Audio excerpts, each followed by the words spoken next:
এখন আমি আছি নাকতলায় শ্রীমতী কণিকা ধর শর্মার বাড়িতে। কাকিমা, আপনি দ্য অ্যাসিস্ট্যান্সের অনেক দিন ধরে মেম্বার, তো আপনি আমাদের এই অ্যাসিস্ট্যান্সের সম্পর্কে যদি আপনার মতামতটা একটুখানি ব্যক্ত করেন।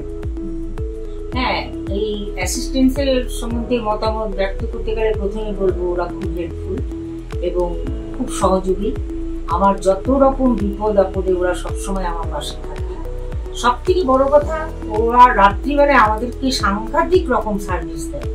তাছাড়া আমার ওষুধপত্র, ডাক্তার দেখানো, আমাকে হেল্প করা ইত্যাদি সমস্ত বিষয়ে ওরা আমার পাশে থাকে।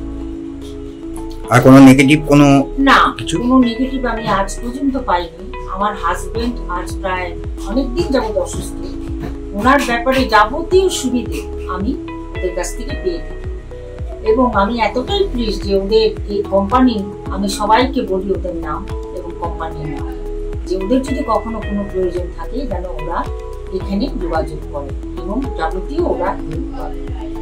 আপনি কোম্পানির নাম রেকমেন্ড অলরেডি করে? হ্যাঁ, আমি তোমাদের মানে আমি সবসময় তোমাদের কোম্পানির নাম আমি বলে থাকি সবাইকে, আমার যত আশেপাশে আত্মীয় স্বজন পরিচিত আছে সবাইকেই বলে থাকি। তাহলে মোটামুটি দ্য অ্যাসিস্ট্যান্সের সাথে অভিজ্ঞতা আপনার ভালো? অবশ্যই, এবং খুবই ভালো।